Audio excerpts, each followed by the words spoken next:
ഒരു നിമിഷം നിൽക്കൂ. ഈ വാക്കുകൾ വെറുതെ കേൾക്കരുത്.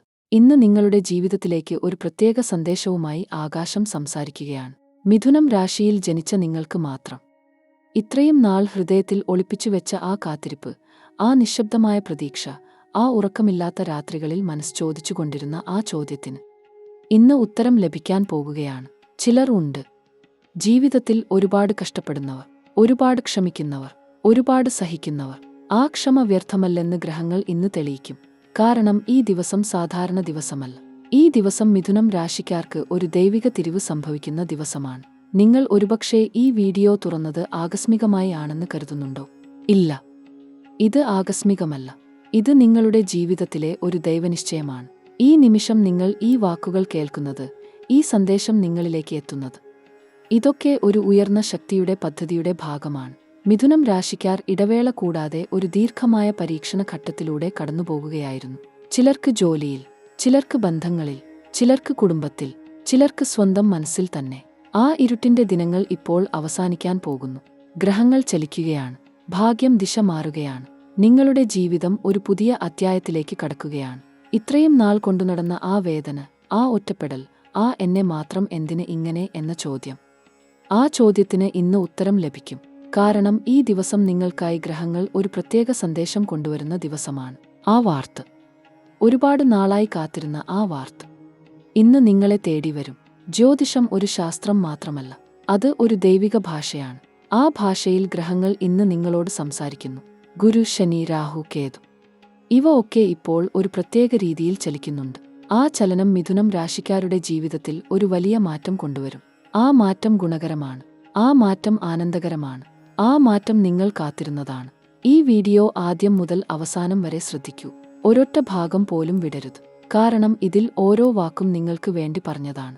ഓരോ ഭാഗവും നിങ്ങളുടെ ജീവിതത്തിലെ ഒരു ചോദ്യത്തിന് ഉത്തരം നൽകും. ക്ഷമയോടെ, വിശ്വാസത്തോടെ ഈ സന്ദേശം ഉൾക്കൊള്ളൂ. ഈ ദൈവിക നിമിഷത്തിൽ ഒരു നിമിഷം നിൽക്കൂ. നിങ്ങളുടെ ഇഷ്ടദേവരുടെ തിരുനാമം കമന്റ് ആയി ടൈപ്പ് ചെയ്യൂ. ആ ഒരു ചെറിയ പ്രവൃത്തി നിങ്ങൾക്ക് ഒരു ദൈവിക രക്ഷ ഉറപ്പാക്കും. ഭഗവാൻ ഗണേശനാണോ? ശ്രീകൃഷ്ണനാണോ? ദേവിയാണോ? ശിവനാണോ? ആരുടേതാണ് നിങ്ങൾ ഏറ്റവും ആഴത്തിൽ പ്രണാമം ചെയ്യുന്ന ആ ദൈവരൂപം? ആ പേര് ഇപ്പോൾ കമന്റ് ചെയ്യൂ. ആ ദൈവം നിങ്ങളെ ഈ ദിവസം പ്രത്യേകമായി കാക്കും. ഈ വീഡിയോ ഇഷ്ടമായെങ്കിൽ, ഈ വാക്കുകൾ നിങ്ങളുടെ ഹൃദയത്തെ തൊട്ടെങ്കിൽ, ഒരു ദൈവിക കർത്തവ്യം ചെയ്യൂ. ഈ സന്ദേശം നിങ്ങളുടെ പ്രിയപ്പെട്ടവരുമായി പങ്കുവെക്കൂ. കാരണം ഈ സന്ദേശം കേൾക്കേണ്ട ഒരാൾ നിങ്ങളുടെ ജീവിതത്തിൽ ഉണ്ടാകും. ഒരു ദൈവഹിതം പോലെ ഇത് അവരിലേക്ക് എത്തിക്കൂ. ഈ ദൈവിക ഊർജം പങ്കുവെക്കുമ്പോൾ നിങ്ങളിലേക്കും അത് ഇരട്ടിയായി തിരിച്ചുവരും. ഒരു കാര്യം കൂടി, ജ്യോതിഷപ്രകാരം നിങ്ങളുടെ ജീവിതത്തിലെ ഭൂതഭാവി ഭവിഷ്യം അറിയണമെന്നുണ്ടോ? നിങ്ങളുടെ ജാതകം വ്യക്തിഗതമായി വ്യാഖ്യാനിക്കാം. വിവാഹ പൊരുത്തം അറിയണമെന്നുണ്ടോ? ദാമ്പത്യ ജീവിതത്തിൽ ഗ്രഹദോഷമുണ്ടോ എന്ന് അറിയണമോ? ഇതൊക്കെ അറിയാൻ കമന്റ് വിഭാഗം ഒന്ന് നോക്കൂ. അവിടെ വിശദ വിവരങ്ങൾ നൽകിയിട്ടുണ്ട്. ഒരു ദൈവഹിതം പോലെ, ഒരു ഗുരുവിന്റെ മാർഗദർശനം പോലെ ജ്യോതിഷം നിങ്ങൾക്ക് ഒരു ജീവിത ദിശ നൽകട്ടെ. ഇനി നമുക്ക് ഗ്രഹങ്ങളുടെ ഭാഷ കേൾക്കാം. ഗ്രഹങ്ങൾ ഇപ്പോൾ എവിടെ നിൽക്കുന്നു? അവ മിഥുനം രാശിക്കാരുടെ ജീവിതത്തിൽ എന്ത് ചെയ്യുന്നു? ഇത് മനസ്സിലാക്കാൻ നമ്മൾ ആദ്യം ഗുരുവിനെക്കുറിച്ച് സംസാരിക്കണം. ഗുരു, ബൃഹസ്പതി, ദേവഗുരു. ഈ ഗ്രഹം ഇപ്പോൾ മിഥുനം രാശിക്കാരുടെ ജീവിതത്തിൽ ഒരു നിർണായക സ്ഥാനത്ത് നിൽക്കുന്നു. ഗുരു ഒരു ഗ്രഹം മാത്രമല്ല, ഗുരു ഒരു ദൈവിക ശക്തിയാണ്. ഗുരു ഒരിടത്ത് ദൃഷ്ടി ചെലുത്തുമ്പോൾ ആ ഇടത്ത് ഒരു ദൈവിക പ്രകാശം പ്രവേശിക്കുന്നു. ആ പ്രകാശം ഇപ്പോൾ മിഥുനം രാശിക്കാരുടെ ജീവിതത്തിലേക്ക് ഇറങ്ങുകയാണ്. ഗുരുവിന്റെ ഈ ഘട്ടം മിഥുനം രാശിക്കാർക്ക് ഒരു ജ്ഞാനദർശനത്തിന്റെ കാലമാണ്. ഇതുവരെ കാണാൻ കഴിഞ്ഞിരുന്നില്ലാത്ത സത്യങ്ങൾ ഇനി വ്യക്തമാകും. ഇതുവരെ അടഞ്ഞു കിടന്നിരുന്ന വഴികൾ ഇനി തുറക്കും. ഇതുവരെ പ്രതീക്ഷ നഷ്ടമായ ഇടങ്ങളിൽ ഇനി ഒരു പ്രകാശരേഖ കാണും. ഗുരുവിന്റെ ദൃഷ്ടി ഒരു ദൈവിക അനുഗ്രഹം പോലെ ഇപ്പോൾ നിങ്ങളുടെ ജീവിതത്തിൽ ഇറങ്ങുകയാണ്. ഗുരു ഇപ്പോൾ ഏത് ഭാവത്തിലൂടെ സഞ്ചരിക്കുന്നു എന്ന് ശ്രദ്ധിക്കൂ. ഇത് നിങ്ങളുടെ ഭൗതിക ജീവിതത്തെ മാത്രം ബാധിക്കില്ല. ഇത് നിങ്ങളുടെ ആത്മീയ ജീവിതത്തെ, നിങ്ങളുടെ ആന്തരിക ലോകത്തെ, നിങ്ങളുടെ ചിന്തകളെ, നിങ്ങളുടെ വികാരങ്ങളെ ഒക്കെ ആഴത്തിൽ സ്പർശിക്കും. ഗുരു ഒരു ഗ്രഹം ആണെങ്കിലും ഒരു ഗുരുവിനെ പോലെ തന്നെ പ്രവർത്തിക്കുന്നു. ശിക്ഷണം, ജ്ഞാനം, കരുണ, മാർഗദർശനം ഇവ ഒക്കെ ഗുരുവിന്റെ ദാനങ്ങളാണ്. ഇനി ശനിയെക്കുറിച്ച് സംസാരിക്കാം. ശനി. ഈ പേര് കേൾക്കുമ്പോൾ ആളുകൾ ഭയക്കും. ശനി ദോഷം എന്ന് പറഞ്ഞ് പലരും ആശങ്കപ്പെടും. പക്ഷേ ശനിയുടെ ശരിയായ സ്വഭാവം അറിയുന്നവർക്ക് ഭയം ഉണ്ടാകില്ല. ശനി ഒരു കർമ്മഗ്രഹമാണ്. ശനി ഒരു ശിക്ഷണഗ്രഹമാണ്. ശനി ഒരു നീതിമാൻ ആണ്. ദേഷ്ടം ചെയ്യുന്നവരെ ശനി ശിക്ഷിക്കും. നന്മ ചെയ്യുന്നവരെ ശനി പ്രതിഫലിക്കും. ഇപ്പോൾ ശനി മിഥുനം രാശിക്കാർക്ക് ഒരു പ്രത്യേക സ്ഥാനത്ത് നിൽക്കുന്നു. ഈ ശനി ഒരു ദ്വൈതഭാവം കൊണ്ടുവരുന്നു. ഒരു ഭാഗത്ത് ഇത്രയും നാൾ ചെയ്ത കർമ്മഫലങ്ങൾ ഇനി തിരികെ ലഭിക്കും. ഒരു ഭാഗത്ത് ഇനി ചെയ്യുന്ന ഓരോ ചെറിയ നന്മ കൂടെ ഒരു വലിയ ഫലം നൽകും. ഈ ഘട്ടത്തിൽ ശനി ഒരു ശ്രദ്ധ മുന്നറിയിപ്പ് നൽകുന്നു. അഹങ്കാരം ഉപേക്ഷിക്കൂ, ക്ഷമ കൈവിടരുത്, ദേഷ്ടം മനസ്സിൽ നിന്ന് ഒഴിവാക്കൂ. ഇത് ചെയ്യുന്ന ഒരു മിഥുനം രാശിക്കാരൻ ശനി ഒരു ദൈവിക സഹായി ആകും. ശനി ഇപ്പോൾ കർമ്മഭൂമിയിൽ ഒരു ഒഴുക്ക് ഉണ്ടാക്കുന്നു. ഈ ഒഴുക്കിൽ ഒത്ത ദിശയിൽ നീന്തുന്നവർ ഏറ്റവും വേഗം ലക്ഷ്യത്തിൽ എത്തും. ഈ ഒഴുക്കിന് എതിരെ നീന്തുന്നവർ ക്ഷണദേഷ്ടം അനുഭവിക്കും. ശനിയോട് ഒരു ഗ്രഹമായി ഭയക്കേണ്ടതില്ല. ശനിയോട് ഒരു ഗുരുവിനോടെന്ന പോലെ ബഹുമാനത്തോടെ നിൽക്കൂ. ശനി അപ്പോൾ ഒരു ദൈവിക ശക്തിയാകും. ഇനി നമ്മൾ ഏറ്റവും ദൈവഹൃദ്യമായ, ഏറ്റവും നിഗൂലമായ, ഏറ്റവും ഭയപ്പെടുത്തുന്ന ഗ്രഹസ്വാധീനത്തെക്കുറിച്ച് സംസാരിക്കണം. രാഹുവും കേതുവും. രാഹുകേതു ഗ്രഹങ്ങൾ അല്ല, ഗണിത ബിന്ദുക്കൾ ആണ്, ഛായാഗ്രഹങ്ങൾ ആണ്. ഇവ കർമ്മ ഊർജ്ജത്തിന്റെ ദ്രുതങ്ങൾ ആണ്. ഇവ മനുഷ്യജീവിതത്തിലെ ഏറ്റവും ആഴത്തിലുള്ള കർമ്മശൃംഖലകളെ നിയന്ത്രിക്കുന്നു. ഒരു ജന്മം മുഴുവൻ ചെയ്ത കർമ്മങ്ങൾ, ഒരു ജന്മം മുഴുവൻ അനുഭവിക്കേണ്ട ഫലങ്ങൾ, ഇവ ഒക്കെ രാഹുകേതു നിർണയിക്കുന്നു. ഇപ്പോൾ രാഹുകേതുവിന്റെ ഈ ചലനം മിഥുനം രാശിക്കാരുടെ ജീവിതത്തിൽ ഒരു ഭൂകമ്പം പോലെ ഒരു മാറ്റം കൊണ്ടുവരികയാണ്. ഇത് ഒരു ഭൂകമ്പമാണ്. പക്ഷേ ഈ ഭൂകമ്പം ഒരു ഭൂഭ്രംശം ഉണ്ടാക്കുന്നതല്ല. ഈ ഭൂകമ്പം ഒരു ഭൂനിർമ്മാണം ഉണ്ടാക്കുന്നതാണ്. ഇത്രയും നാൾ ഭൂമിക്കടിയിൽ അടക്കി വെച്ചിരുന്ന ഒരു ഊർജ്ജം ഇപ്പോൾ പൊട്ടിപ്പുറപ്പെടും. ആ ഊർജ്ജം നിങ്ങളുടെ ജീവിതത്തെ ഒരു പുതിയ ദിശയിൽ നയിക്കും. രാഹു ഇപ്പോൾ ഒരു കർമ്മദൂർ ഉണ്ടാക്കുന്നു. അതായത് ഇതുവരെ ആഗ്രഹിച്ചതും ആഗ്രഹിക്കാതിരുന്നതും ഒക്കെ ഒരേ സമയം ഒരുമിച്ച് ഒഴുകിവരും.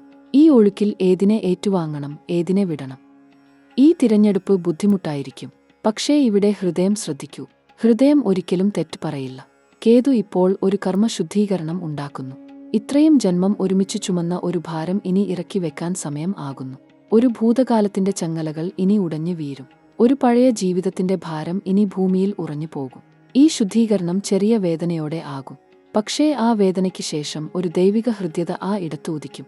ഈ ഗ്രഹചലനങ്ങൾ ഒക്കെ ഒരേ ദിശയിൽ, ഒരേ ലക്ഷ്യത്തിലേക്ക് ചൂണ്ടുന്നു. ആ ദിശ ഏതാണ്? ആ ലക്ഷ്യം ഏതാണ്? മിഥുനം രാശിക്കാർ ഒരു ദൈവിക ജീവിത തിരിവിന്റെ ഇടത്ത് നിൽക്കുന്നു. ഇത് ഒരു ചെറിയ മാറ്റമല്ല. ഇത് ഒരു ജ്ഞാനദർശനമാണ്. ഇത് ഒരു ജീവിത അധ്യായ മാറ്റമാണ്. ഈ മാറ്റം ഉൾക്കൊള്ളാൻ നിങ്ങൾ ഇപ്പോൾ ആത്മീയമായി തയ്യാറായിക്കൊണ്ടിരിക്കുന്നു. ഈ ഗ്രഹ ഊർജ്ജ പ്രവാഹം ജീവിതത്തിന്റെ ഓരോ ഭാഗത്തും എങ്ങനെ പ്രകടമാകും? ജോലിയിൽ, ബന്ധങ്ങളിൽ, ആരോഗ്യത്തിൽ, ഭാഗ്യത്തിൽ. ഓരോ ഇടത്തും ഈ ഗ്രഹശക്തി ഒരു വ്യത്യസ്ത ഭാഷ സംസാരിക്കും. ആ ഭാഷ ഒന്നൊന്നായി മനസ്സിലാക്കാൻ ഈ സന്ദേശം ഒത്ത ശ്രദ്ധയോടെ ഉൾക്കൊള്ളൂ. ഇനി നമുക്ക് ഈ ഗ്രഹമാറ്റങ്ങളുടെ ഫലം പൂർണ്ണമായും ഉൾക്കൊള്ളാൻ ചില ആത്മീയ മാർഗങ്ങൾ പിന്തുടരേണ്ടതുണ്ട്. മിഥുനം രാശിക്കാർ ഈ ഘട്ടത്തിൽ ഏറ്റവും ശ്രദ്ധിക്കേണ്ടത് നിങ്ങളുടെ ഉള്ളിലെ ഊർജ്ജത്തെ ശുദ്ധീകരിക്കാൻ ശ്രമിക്കണം എന്നതാണ്. കർമ്മശക്തി ശരിയായ ദിശയിൽ ഒഴുകുമ്പോൾ മാത്രമേ ഗ്രഹങ്ങളുടെ അനുഗ്രഹം പൂർണ്ണഫലം നൽകൂ. അതുകൊണ്ടുതന്നെ ഇവിടെ പറയുന്ന ഓരോ പരിഹാരവും ഒരു ആത്മീയ ചികിത്സയായി കണക്കാക്കുക. ആദ്യമായി എല്ലാ ബുധനാഴ്ചയും രാവിലെ സൂര്യോദയത്തിനു മുൻപ് എഴുന്നേറ്റ് ശ്രീ വിഷ്ണുവിനോ അല്ലെങ്കിൽ നിങ്ങളുടെ ഇഷ്ടദേവനോ ഒരു ദീപം കൊളുത്തി മൗനമായി പ്രാർത്ഥിക്കുക. ഈ ദിവസം ബുധന്റെ ദിവസമാണ്. മിഥുനം രാശിയുടെ അധിപൻ ബുധൻ ആണ് എന്ന് ഓർക്കണം. ആ ഒരൊറ്റ ദീപം നിങ്ങളുടെ ജീവിതത്തിൽ ഉണ്ടാകുന്ന കർമ്മദോഷങ്ങളെ ക്ഷണനേരം കൊണ്ട് അലിയിക്കും. ഇത് ചെറിയ ഒരു ആചാരമാണ്, പക്ഷേ ഇതിന്റെ ഫലം ചെറുതല്ല. ദീർഘകാലമായി ഉള്ളിൽ കിടക്കുന്ന ഒരു ഭാരം ഇളകി മാറുന്നത് നിങ്ങൾക്ക് തന്നെ അനുഭവിക്കാൻ സാധിക്കും. രണ്ടാമതായി, ഈ ദിവസങ്ങളിൽ പ്രത്യേകിച്ച് ഗുരുവായൂർ, ശബരിമല അല്ലെങ്കിൽ നിങ്ങൾക്ക് ഏറ്റവും അടുത്ത ഒരു ശ്രീ വിഷ്ണു ക്ഷേത്രത്തിൽ ദർശനം നടത്തുക. ക്ഷേത്ര ദർശനം ഒരു ആചാരം മാത്രമല്ല, അത് ഒരു ഊർജ്ജ ആദാനപ്രദാനം കൂടിയാണ്. ക്ഷേത്രഭൂമിയിൽ ഉള്ള ദൈവീക ശക്തി നിങ്ങളുടെ ആഭ്യന്തരിക ഊർജ്ജ കേന്ദ്രങ്ങളെ ഉണർത്തും.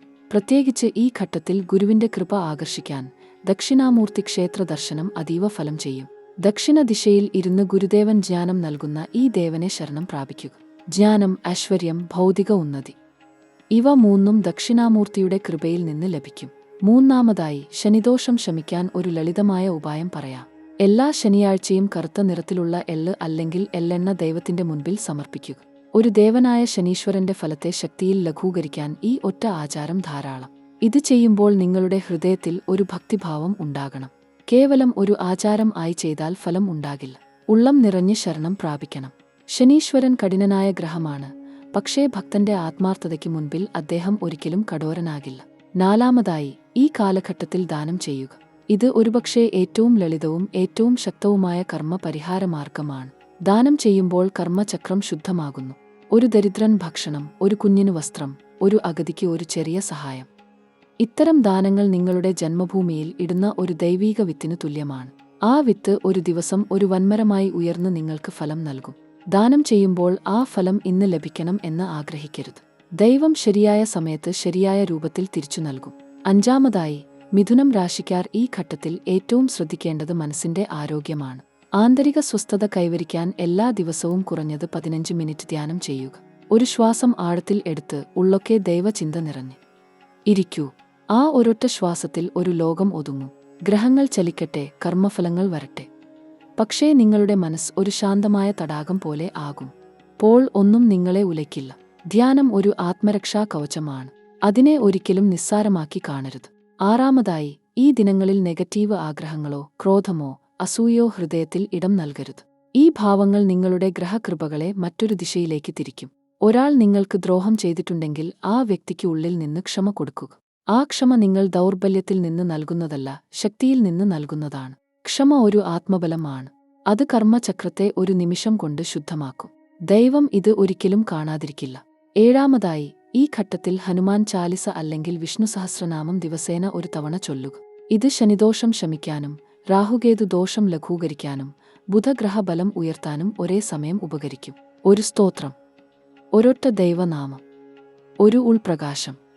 ഇത് നിങ്ങളുടെ ജീവിതം മാറ്റുന്ന ഒരു ആത്മീയ കോടിയാണ്. ഇതൊക്കെ ദിനേന ചെയ്യാൻ ശ്രദ്ധിക്കണം. ഒരു ദിവസം ഉപേക്ഷിച്ചാൽ അടുത്ത ദിവസം ഇരട്ടി ഭക്തിയോടെ ചെയ്യുക. ദൈവം ഒരിക്കലും കണക്ക് നോക്കില്ല, ഭക്തി നോക്കുമെന്ന് മാത്രം ഓർക്കുക. ഇനി ഈ ആത്മീയ അടിത്തറ കെട്ടിപ്പടുത്ത ശേഷം ജീവിതത്തിൽ ഇപ്പോൾ ഏറ്റവും ഉത്കണ്ഠ നൽകുന്ന ഒരു മേഖലയിലേക്ക് നമുക്ക് കടക്കാം. തൊഴിൽ, ബിസിനസ്, ധനം. ഈ 3 മേഖലകളിലും ഇപ്പോൾ ഒരു ചരിത്ര വഴിത്തിരിവ് ഉണ്ടാകാൻ ഗ്രഹഘടന ഒരുങ്ങി നിൽക്കുന്നു. മിഥുനം രാശിക്കാർക്ക് ഈ ദിനങ്ങളിൽ തൊഴിൽ മേഖലയിൽ ഉണ്ടാകുന്ന മാറ്റങ്ങൾ, ഒരുപക്ഷേ നിങ്ങൾ വർഷങ്ങളോളം ചിന്തിച്ചിരുന്ന കാര്യങ്ങൾ ഇപ്പോൾ ഫലം കാണുന്ന ഒരു ഘട്ടമാണ്. ഒരു ജോലി ഉദ്ദേശിച്ചിരുന്നവർ ഒരു കത്ത് അല്ലെങ്കിൽ ഒരു ഫോൺ വിളി ഇന്ന് ലഭിക്കാം. ഇത് ആകസ്മികം ആണെന്ന് തോന്നുമ്പോഴും ഗ്രഹഗണനയിൽ ഇത് ഒരു കൃത്യഘടനയ്ക്ക് ഉള്ളിൽ സംഭവിക്കുകയാണ്. ഗ്രഹങ്ങൾ ഒരിക്കലും ആകസ്മികം അല്ല. ഓരോ ദിവസവും ഓരോ ഫലം ദൈവ ഇച്ഛ നിർണയിക്കുന്നു. ആദ്യ 7 ദിവസങ്ങളിൽ, അതായത് ഇപ്പോൾ മുതൽ ആദ്യ ഒരാഴ്ചക്കുള്ളിൽ, ഗുരു ഭഗവാന്റെ ദൃഷ്ടി നിങ്ങളുടെ ദശമഭാവത്തിൽ ശക്തമായി പതിക്കുന്നതിനാൽ ഔദ്യോഗിക ജീവിതത്തിൽ ഒരു ഉയർച്ച ദൃശ്യമാകും. ഒരു ഉദ്യോഗം ചെയ്യുന്നവർക്ക് ദീർഘനാളായി കാത്തിരുന്ന ഒരു സ്ഥാനക്കയറ്റം ഇപ്പോൾ ചർച്ചയ്ക്ക് വരാം. ഊർധ്വ അധികാരികൾ നിങ്ങളെ ശ്രദ്ധിക്കാൻ തുടങ്ങും. ഒരു സഹപ്രവർത്തകൻ ദ്രോഹം ചെയ്തിരുന്ന ഒരു കാര്യം ഇപ്പോൾ സ്വാഭാവികമായി പരിഹരിക്കപ്പെടും. ഈ ആദ്യ 7 ദിനങ്ങൾ ഒരു ടെസ്റ്റ് കൂടിയാണ്. ഈ ദിനങ്ങളിൽ ക്ഷമ കൈവിടരുത്. ഒരു ചർച്ചയിൽ ഉറക്കെ സംസാരിക്കരുത്. ധൈര്യത്തോടെ ശാന്തമായി ഇടപഴകുക. ബിസിനസ് ചെയ്യുന്നവർക്ക് ഈ ഘട്ടം ഒരു ഗോൾഡൻ വിൻഡോ ആണ്. ബുധഗ്രഹം ബലവത്തായ ഒരു സ്ഥാനത്ത് ഇരിക്കുമ്പോൾ വ്യാപാരത്തിൽ ആശയവ്യക്തത ഉണ്ടാകും. ഏതൊരു ചർച്ചയിലും ഏതൊരു കരാറിലും നിങ്ങൾ ഇപ്പോൾ ആശ്ചര്യകരമായ ഒരു ആധിക്യം അനുഭവിക്കും. ഒരു ക്ലയന്റ് ദീർഘനാളായി ഉത്തരം തരാതിരുന്ന ഒരു ഡീൽ ഇപ്പോൾ ഫൈനലൈസ് ആകാം. ഒരു ബാങ്ക് ലോൺ ദീർഘനാൾ ഉപദിക്കാതിരുന്ന ഒരു ഫയൽ ഇനിയുള്ള ദിനങ്ങളിൽ ക്ലിയർ ആകാം. ഇത് യോഗകാലമാണ്. ഈ ഘട്ടം ശരിയായ രീതിയിൽ ഉപയോഗിക്കുക. ആദ്യ 7 ദിനങ്ങൾ കഴിഞ്ഞ് 14 ദിനങ്ങൾ ആകുമ്പോൾ ഒരു ഞെട്ടിക്കുന്ന ധനാഗമ മാർഗം കൂടി തുറക്കും. ദീർഘകാലമായി ഉള്ളിൽ ഒരു ആശ ആയിക്കൊണ്ടിരുന്ന ഒരു ധനകാര്യ ഉദ്ദേശ്യം ഇപ്പോൾ ഒരു ഫോൺ കോളിൽ, ഒരു ഇമെയിലിൽ, ഒരു കൂടിക്കാഴ്ചയിൽ ഫലം ആകാം. ഇത് ഒരുപക്ഷേ ഒരു ബോണസ്, ഒരു കമ്മീഷൻ, ഒരു ഇൻറ്റഗ്രേഷൻ, ഒരു ഇൻവെസ്റ്റ്മെന്റ് റിട്ടേൺ. ഏത് രൂപത്തിൽ ആണ് എന്ന് ഇപ്പോൾ നിർദ്ദിഷ്ടമായി പറഞ്ഞ് ഫലം ഇല്ല. ഗ്രഹഗതി ഒരു നദി പോലെ ഒഴുകുന്നതാണ്.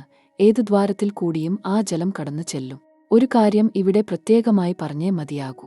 ഈ ദിനങ്ങളിൽ ആദ്യ 7 ദിവസങ്ങൾ പ്രത്യേകിച്ചും ഒരു ഒഴുക്ക് ഉണ്ടാകും. ഒരു ക്ഷണം ദൂർ നിന്ന് വരും. ഒരു ദൂരസ്ഥ ബന്ധു, ഒരു പഴയ സഹപ്രവർത്തകൻ, ഒരു ദശകം മുൻപ് നിങ്ങളുടെ ജീവിതത്തിൽ ഉണ്ടായിരുന്ന ഒരു ആൾ. ഇന്റർനെറ്റ് വഴിയോ ഫോൺ വഴിയോ ഒരു കൂടിക്കാഴ്ചയ്ക്ക് ക്ഷണം നൽകാം.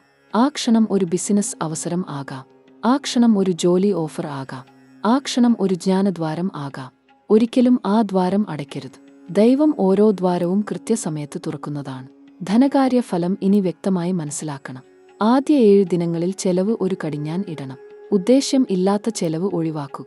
ഒരു ചെലവ് ഇപ്പോൾ ഒഴിവായാൽ ആ പണം 14 ദിനങ്ങൾക്ക് ശേഷം ഒരു ലാഭമായി ഇരട്ടിക്കും. ഇത് ഒരു ആത്മീയ ധനതത്വം കൂടിയാണ്. ഗ്രഹഫലം നൽകുന്ന ഭൗതിക ജ്ഞാനം ഒരിക്കലും നിസ്സാരമാക്കി കാണരുത്. ആദ്യ 7 ദിനങ്ങൾ ഒരു ക്ഷമകാലമാണ്. 14 ദിനങ്ങൾ കഴിഞ്ഞ് ആ ക്ഷമ ഒരു ഐശ്വര്യവർഷമായി ആകാശം ഒഴുകിയിറങ്ങും. ജോലി അന്വേഷിക്കുന്നവർ, ഈ ആദ്യ 7 ദിനങ്ങൾ ഒരു ദൈവദത്ത ഇന്റർവ്യൂ കാലമാണ്. ബയോഡേറ്റ ഇനിയും അയക്കാൻ ബാക്കിയുള്ളവർ ഇന്ന് തന്നെ അയയ്ക്കുക. ഒരു ഫോൺ കോൾ ചെയ്യാൻ ഭയന്ന് പിന്നോട്ട് വലിഞ്ഞവർ ഇന്ന് ധൈര്യം എടുക്കുക. ഗ്രഹഘടന ഇപ്പോൾ ഒരു വാതായനം തുറന്നു നൽകിയിട്ടുണ്ട്. ആ വാതായനം ഒരു കൃത്യഘട്ടം കഴിഞ്ഞ് ഒരിക്കൽ കൂടി ഉണ്ടാകണം എന്നില്ല. അതുകൊണ്ട് ഇന്ന് തന്നെ ആ ചുവടുവയ്ക്കൂ. ഒരു ഹ്രസ്വ ഓർമ്മിപ്പിക്കൽ ഇവിടെ ആവശ്യമാണ്. ഈ ഫലങ്ങൾ ഒക്കെ ഒരു ദൈവസൗഗതമാണ്. ഇത് ലഭിക്കാൻ ഒരു ഉപാധി ഉണ്ട്. ആ ഉപാധി ആത്മാർത്ഥമായ പ്രവൃത്തിയാണ്. ഗ്രഹഫലം നൽകും, പക്ഷേ കഠിനാധ്വാനം ഒഴിവാക്കരുത്. ദൈവം ഒരിക്കലും ഒരു മടിയന്റെ ജോലി ചെയ്തു തരില്ല. ഗ്രഹഫലം ഒരു ത്വരകമാണ്, ഒരു പ്രതിസ്ഥാനം അല്ല. നിങ്ങൾ ജോലി ചെയ്യണം, ഗ്രഹം ആ ജോലിക്ക് ഒരു ദ്വിഗുണ ഫലം ചേർക്കും. പ്രണയത്തിന്റെ കാര്യത്തിലേക്ക് വരുമ്പോൾ മിഥുനം രാശിക്കാർക്ക് ഈ സമയം അത്യന്തം പ്രാധാന്യമുള്ള ഒരു ഘട്ടമാണ്. ഹൃദയം ഒരു കാര്യം പറയുന്നു, മനസ്സ് മറ്റൊരു കാര്യം പറയുന്നു. ഈ സംഘർഷം ഇത്രയും നാൾ നിങ്ങളെ അലട്ടിക്കൊണ്ടിരുന്നു. പക്ഷേ ഇപ്പോൾ ആ ആശയക്കുഴപ്പം ഒരു വ്യക്തതയിലേക്ക് നീങ്ങുകയാണ്. ഗ്രഹനിലകൾ അനുകൂലമാകുന്നതോടെ ഒരു ആലത്ത് പറഞ്ഞു തീർക്കാൻ കഴിയാതിരുന്ന വാക്കുകൾ ഇന്ന് പറയാൻ ധൈര്യം ലഭിക്കും. ഒറ്റയ്ക്കിരുന്ന് ഏറെ കരഞ്ഞവർ ഉണ്ടാകും. ആരെങ്കിലും ഒരാൾ ജീവിതത്തിൽ ഉണ്ടായിരുന്നെങ്കിൽ എന്ന് ആഗ്രഹിച്ചവർ ഉണ്ടാകും. ആ ഏകാന്തതയ്ക്ക് ഒരു ഉത്തരം ലഭിക്കാൻ പോകുന്ന കാലഘട്ടമാണ് ഇത്. പ്രണയം തേടി അലഞ്ഞവർക്ക് പ്രണയം ഇനി നിങ്ങളെ തേടി വരും. ഒരു പ്രത്യേക ആൾ, ഒരു പ്രത്യേക നിമിഷം, ഒരു പ്രത്യേക വാക്ക്, ഇതെല്ലാം ഒരുമിച്ച് കൂടി ഒരു ദൈവിക സന്ദർഭം ഉണ്ടാക്കും. അത് ആകസ്മികമായി തോന്നുമെങ്കിലും ദൈവം വളരെ നാൾ മുൻപേ ആ കൂടിക്കാഴ്ച ആസൂത്രണം ചെയ്തിരുന്നു. ദീർഘകാലമായി ഒരു ബന്ധത്തിൽ ഉള്ളവർക്ക് ഈ സമയം ചില ഉണർവുകൾ കൊണ്ടുവരും. ചിലപ്പോൾ ഒരു ചെറിയ തർക്കം ഉണ്ടാകാം. വാക്കുകൾ ഉദ്ദേശിക്കാതെ വേദനിപ്പിക്കാം. പക്ഷേ ആ ചെറിയ ഉലച്ചിലുകൾ ഒരു ബന്ധത്തെ ദുർബലമാക്കാൻ വന്നതല്ല. ആ ബന്ധത്തിന്റെ അടിത്തറ ഇനിയും ആഴത്തിൽ ഉറപ്പിക്കാൻ ദൈവം ഒരുക്കിയ ഒരു പരീക്ഷണമാണ്. ക്ഷമ കൈവിടരുത്. ആ ഒരൊറ്റ ഗുണം ഈ ബന്ധത്തെ ജീവിതകാലം മുഴുവൻ സൂക്ഷിക്കും. വിവാഹം കഴിഞ്ഞവർക്ക് ദാമ്പത്യ ജീവിതത്തിൽ ഒരു പുതിയ ഊഷ്മളത അനുഭവപ്പെടും. ഒരുപക്ഷേ ഏറെ നാളായി പരസ്പരം ഇടക്കലശലുകളിൽ കുടുങ്ങിക്കഴിഞ്ഞിരുന്ന ദമ്പതികൾക്ക് ഒരു ചെറിയ സ്നേഹ നിമിഷം ഉണ്ടാകും. ഒന്നിച്ചൊരിടം പോകാൻ, ഒരുമിച്ചിരുന്ന് ഒരു ഭക്ഷണം കഴിക്കാൻ, ഒരു പഴയ ഓർമ്മ ഓർക്കാൻ. ഇത്തരം ചെറിയ ചെറിയ നിമിഷങ്ങൾ ദാമ്പത്യ ജീവിതത്തെ ഒരിക്കൽ കൂടി ജീവസുറ്റതാക്കും. ഇത് നിസ്സാരമായി കാണരുത്. ഒരു ബന്ധം ശക്തമാകുന്നത് ഇത്തരം ചെറിയ നിമിഷങ്ങളിലൂടെയാണ്. വിവാഹം ആലോചിക്കുന്നവർക്ക് ഈ സമയം ഏറ്റവും ഫലപ്രദമാണ്. ഒരു ആലോചന ഇതുവരെ ഒത്തുവന്നില്ലേ? ഇനി ഒത്തുവരും. ഏതോ ഒരു ദൈവ ഇടപെടൽ ഉണ്ടാകും. പ്രതീക്ഷ വിട്ടുകളയരുത്. ആ പ്രാർത്ഥന ദൈവം കേൾക്കുന്നുണ്ട്. ഒരു ശുഭ ദിവസം, ഒരു ശുഭവിളി, ഒരു ശുഭ തീരുമാനം. ഇതൊക്കെ ഇനി അധിക ദൂരത്തല്ല. ദൈവം നിങ്ങൾക്കായി ഒരുക്കിവെച്ചിരിക്കുന്ന ആ ജീവിത പങ്കാളി ഉചിതമായ സമയത്ത് നിങ്ങൾക്ക് മുന്നിൽ പ്രത്യക്ഷപ്പെടും. കുടുംബ ജീവിതത്തിൽ ചില ഉറ്റവർ തമ്മിൽ ഉണ്ടായ ദൂരം ഇനി കുറഞ്ഞുവരും. ഒരുപക്ഷേ ഒരു അഭിപ്രായ വ്യത്യാസം, ഒരു തർക്കം, ഒരു ദേഷ്യം. ഇതൊക്കെ കൊണ്ട് ചിലർ ചിലരോട് മൗനം പാലിക്കുകയായിരുന്നു. ആ മൗനം ഭഞ്ജിക്കപ്പെടും. ഒരു ഫോൺ വിളി, ഒരു ചെറിയ കൂടിക്കാഴ്ച, ഒരു ഉൾപ്രേരണ. ഇതൊക്കെ ആ ഉറഞ്ഞ ബന്ധത്തെ ഒഴുകുന്ന ഒരു നദിയാക്കി മാറ്റും. കുടുംബത്തിന്റെ ഒത്തൊരുമ ഇനി ഒരു ഉത്സവ ചൈതന്യം ആകും. ചില മിഥുനം രാശിക്കാർ ഒരു ദ്വന്ദ്വ ബന്ധത്തിൽ, അതായത് ഒരേ സമയം രണ്ട് ദിശകളിൽ ചിന്തിക്കുന്ന ഒരു അവസ്ഥയിൽ ഉണ്ടാകും.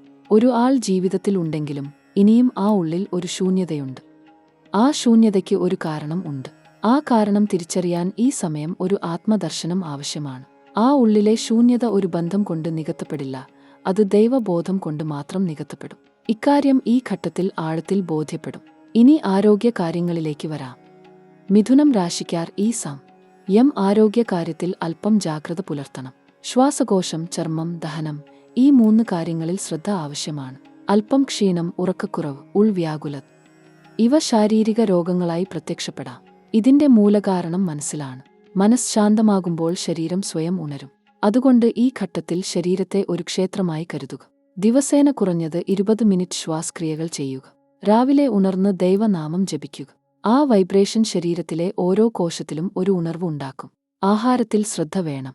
തണുത്ത ഭക്ഷണം, അമ്ലം കൂടിയ ഭക്ഷണം, ഇവ ഈ ഘട്ടത്തിൽ ഒഴിവാക്കുക. ഇളം ചൂടുള്ള ജലം ദിവസേന ധാരാളം കുടിക്കുക. ഇത് ആന്തരിക ശുദ്ധിയുടെ ഒരു ലളിതമായ ക്രിയ ആണ്. ചിലർക്ക് ഈ സമയം ഒരു പഴയ ശാരീരിക അസ്വസ്ഥത വീണ്ടും തലപൊക്കിയേക്കാം. ഇതിൽ ഭയപ്പെടേണ്ടതില്ല. ഇത് ഒരു ഒടുങ്ങലിന്റെ ആരംഭമാണ്, അല്ലാതെ ഒരു പുതിയ ആരംഭം അല്ല. ഗ്രഹദോഷഫലങ്ങൾ ശരീരത്തിൽ ഇറങ്ങുന്ന സമയത്ത് ഇത്തരം അനുഭവങ്ങൾ ഉണ്ടാകാം. ഒരു നല്ല ദൈവഭജനം, ഒരു ക്ഷേത്രദർശനം, ഒരു മനഃശാന്തി, ഇതൊക്കെ ആ കർമ്മഭാരം ഇറക്കി വെക്കാൻ സഹായിക്കും. വിദ്യാഭ്യാസ കാര്യങ്ങളിൽ ഈ സമയം ഒരു വഴിത്തിരിവ് ദൃശ്യമാണ്. ഒരു പരീക്ഷാഫലം, ഒരു പ്രവേശന നിർദ്ദേശം, ഒരു പ്രത്യേക അവസരം, ഇവ ഈ ഘട്ടത്തിൽ വന്നുചേരും. ദൈർഘ്യമേറിയ പ്രതീക്ഷകൾ ഫലം ചൂടും. ഒരു ഉന്നത വിദ്യാഭ്യാസ സ്ഥാപനത്തിൽ നിന്ന് ഒരു ശുഭവിളി, ഒരു സ്കോളർഷിപ്പ്, ഒരു അംഗീകാരം, ഇതൊക്കെ ഈ സമയം ലഭ്യമാകും. പഠനത്തിൽ ശ്രദ്ധ കേന്ദ്രീകരിക്കാൻ ഈ ഘട്ടം ഏറ്റവും ഉചിതമാണ്. ചിതറിക്കിടക്കുന്ന ആലോചനകളെ ഒരു ദിശയിൽ കൊണ്ടുവരാൻ ഒരു ദൈവശക്തി ഈ സമയം സഹായിക്കും. യാത്ര, പ്രത്യേകിച്ച് ദൂരയാത്ര, ഈ ഘട്ടത്തിൽ ഗുണകരമാണ്. ഒരു തീർത്ഥയാത്ര, ഒരു ആത്മശോധനയുടെ യാത്ര. ഇത് ഒരു പുതിയ ഉണർവ് കൊണ്ടുവരും. വിദേശ അവസരങ്ങൾ ആലോചിക്കുന്നവർക്ക് ഈ ഘട്ടത്തിൽ ഒരു ദ്വാരം തുറക്കും. ഒരു ഡോക്യുമെന്റ്, ഒരു അനുമതി, ഒരു ഓഫ്. ഇവ ഇനി ഏറെ കാത്തിരിക്കേണ്ടതായി വരില്ല. ആ സ്വപ്നം ഒരു യാഥാർത്ഥ്യമാകുന്ന കാലഘട്ടം അടുക്കുകയാണ്. ഒളിഞ്ഞ ഭീഷണികളുടെ കാര്യം ഒരിക്കൽ കൂടി ഓർക്കണം. ചിലർ നിങ്ങൾക്കറിയാതെ ചില ഗൂഢാലോചനകൾ ചെയ്യുന്നുണ്ട്.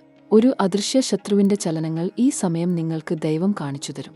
ആ ബോധ്യം ഉണ്ടാകുമ്പോൾ ഭയപ്പെടരുത്. ദൈവം കൂടെ ഉള്ളതുകൊണ്ടാണ് ആ ബോധ്യം ഉണ്ടാകുന്നത്. ആ ഗൂഢശക്തികൾ ഒടുവിൽ പരാജയപ്പെടും. ഇത് ഒരു ദൈവിക ഉറപ്പാണ്. ആകസ്മിക നേട്ടങ്ങൾ ഈ ഘട്ടത്തിൽ ഉണ്ടാകും. ഒരു ലോട്ടറി, ഒരു ബോണസ്, ഒരു അപ്രതീക്ഷിത സമ്മാനം. ഇതൊക്കെ ചിലർക്ക് ഈ ഘട്ടത്തിൽ ലഭ്യമാകും. ദൈവം ഒരു ഭക്തനോട് ഉദാരമാകുന്ന രീതി ഇതാണ്. ഏറ്റവും ഇരുണ്ട നിമിഷത്തിൽ ഒരു ആകസ്മിക പ്രകാശം.